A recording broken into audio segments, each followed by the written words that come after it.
Thought Rebirth of Mothra was weird? You haven't seen shit yet. I present to you Rebirth of Mothra II.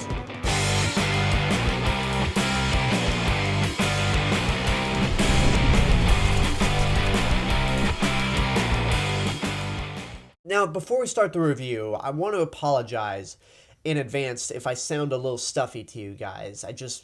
For most of the day before recording, I've had a stuffy nose. I'm better now. I'm starting to feel better, and I find it ironic that last year in Gamma Month, I had the same problem. But like last year, that's not going to stop me from reviewing this movie, so let's just dive right into it. No pun intended. Rebirth of Mothra II was released in 1997 and begins with a bunch of starfish that have just magically popped up near Okinawa and have started pretty much poisoning people and polluting the ocean.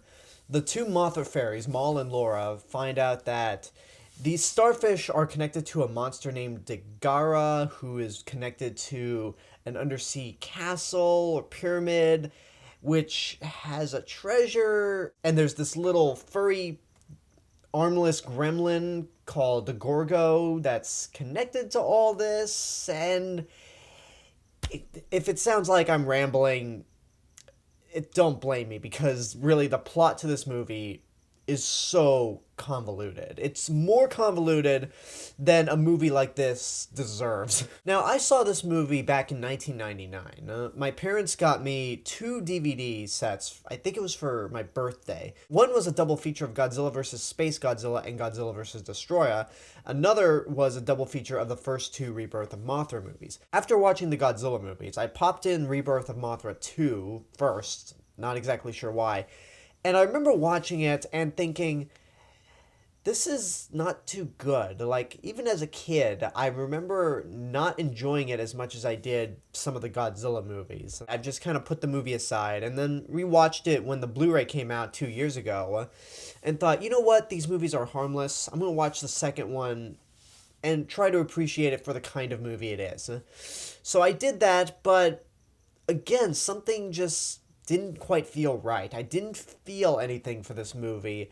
I was actually kind of annoyed, and it was kind of a tough movie to watch. So if my opinion as an adult stays the same when I was a kid, then that's not really a good sign. So Rebirth of Mothra 2, just getting out of the way, it sucks. I'll say this, in terms of the movies I've reviewed, it's better than Atragon, because at least with this movie there's some entertaining bits, and there are a few moments you could laugh at. Atragon was just straight up boring. But before we delve into the bad, let's delve into the good, because there are good things about this movie that I like.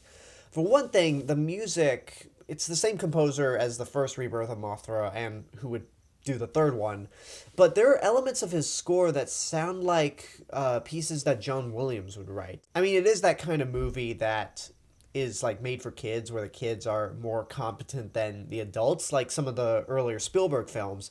So I think that's what they were trying to replicate, and hey, anything John Williams is a plus for me. But even when it's not John Williams, the music itself is still pretty good. The opening is actually a lot better than the first one, because the first one just didn't really do anything. It's just a lot of nothing until Death Ghidorah shows up. Here, there is some sort of mystery to be solved, and there are things to grab your curiosity, and then it has some really fun action scenes. It's always fun to see guys in rubber suits or giant props just destroying things, and the action scenes are definitely fun, especially near the end of the movie when you get to Aqua Mothra, the finale with another form of Mothra called Aqua Mothra that can fly underwater. That sequence is a lot of fun, even if Aqua Mothra is just a straight-up Deus Ex Machina. Now, moving into the things I didn't like. Most notably, the villain. Belvera is back in this movie and looks a lot like Madame Hooch from Harry Potter and the Sorcerer's Stone. But in this movie, you don't really know where her allegiance lies. The main villain monster of the movie is Dagara, this giant dragon thing that's really, it's cool looking, but it's kind of uninspired and actually sucks as a monster. We'll get to that a little later. But Belvera really has no purpose to be in this movie, because unlike in the first movie, she doesn't do anything to summon Dagara at all. However, we see her giving orders to Dagara, like, go deep underwater, Mothra can't get you there. But Dagara doesn't seem to listen, and it's just really odd. Like, it's another example of how the movie rambles. Like, it has Belvera in it, but it just kind of has her fly around talking and occasionally trolling the human characters. Back to Dagara. The reason I say that this is actually a sucky monster is because he is really easy to defeat.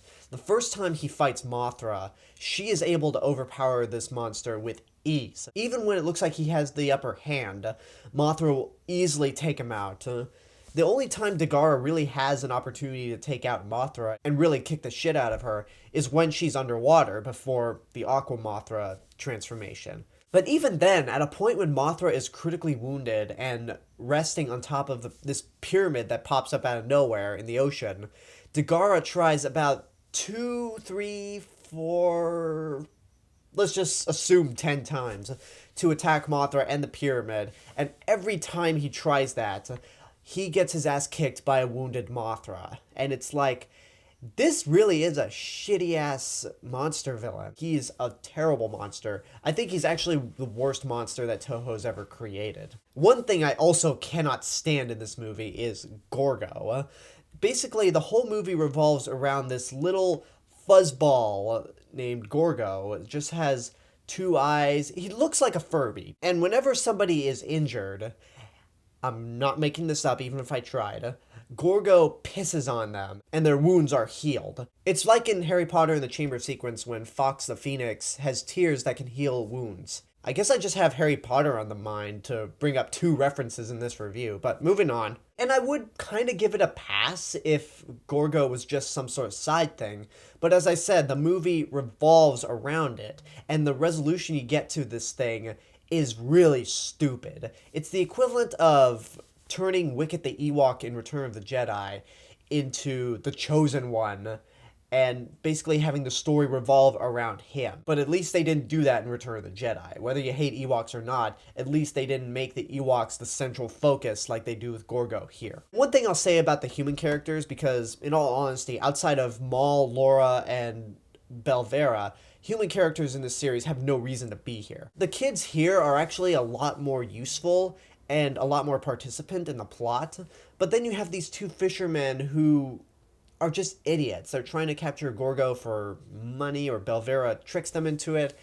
It's just really stupid. It's a stupid subplot, and that's kind of the way to describe this movie overall. It's stupid, but not in a good way at all. I can't bring myself to hate it because this movie is kind of innocent. I mean, it's obviously geared towards kids, not made for me at all like some of the other Toho movies. So I can't tell the movie to burn in hell because there's nothing offensive about it. And again, it does have some great action scenes. The opening is rather fast-paced, and you're kind of invested in it at first.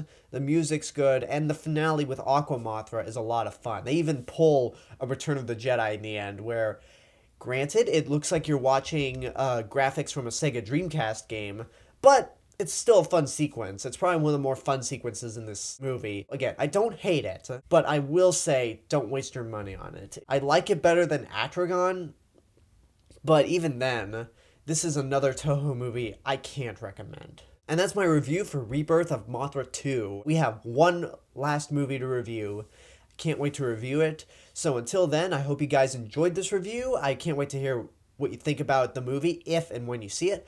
Like, comment, subscribe, share with your friends, check out my official website, and you can follow me on Facebook, Twitter, Instagram, SoundCloud, and Periscope. This is the real Mr. Robinson telling you there is only one.